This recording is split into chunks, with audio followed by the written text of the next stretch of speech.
Assalamualaikum warahmatullahi wabarakatuh. Hai, perkenalkan nama saya Indrian Mulida Tajuddin dengan NIM 19931410027 dari kelas manajemen B angkatan 2019.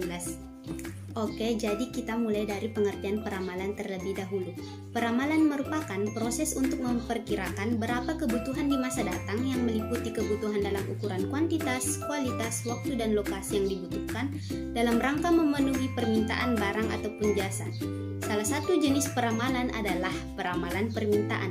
Peramalan permintaan atau forecasting demand merupakan tingkat permintaan produk-produk yang diharapkan akan terrealisasi untuk jangka waktu tertentu pada masa yang akan datang. Selanjutnya, pentingnya peramalan permintaan.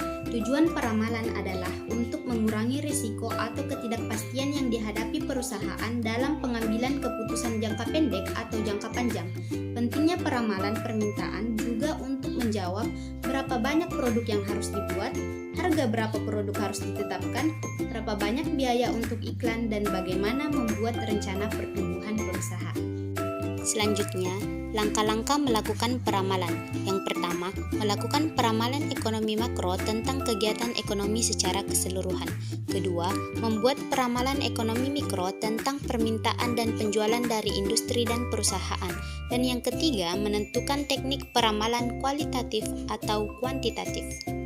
Selanjutnya, pendekatan peramalan. Peramalan kualitatif merupakan peramalan yang menggabungkan faktor-faktor, misalnya intuisi dari si pengambil keputusan, emosi, pengalaman pribadi, dan sistem nilai dalam mencapai peramalan.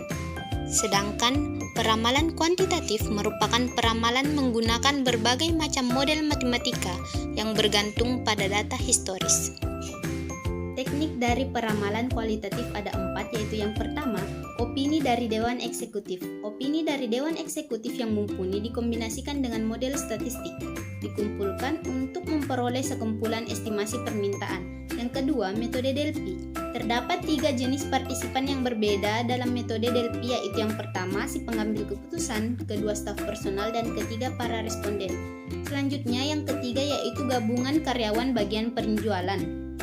Dalam pendekatan ini, masing-masing karyawan bagian penjualan mengestimasi penjualan apa yang ada dalam kawasan mereka. Dan yang keempat, survei pasar.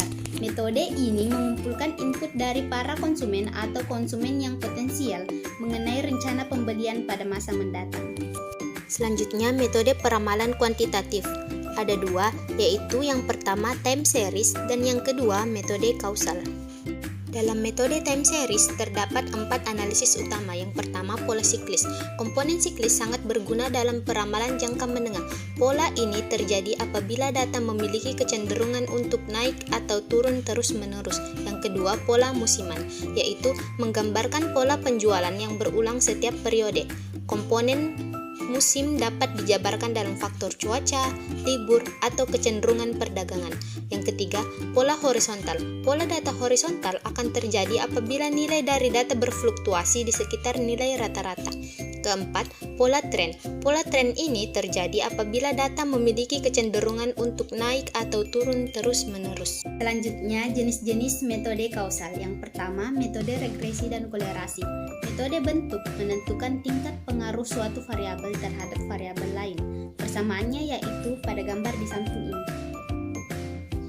Yang kedua, pergerakan rata-rata atau moving average.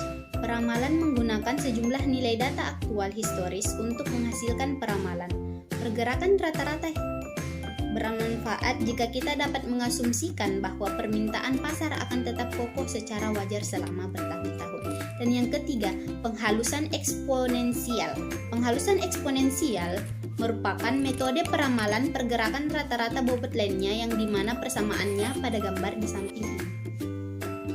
Baik, itulah tadi materi peramalan permintaan dari saya. Lebih dan kurangnya mohon dimaafkan. Wassalamualaikum warahmatullahi wabarakatuh.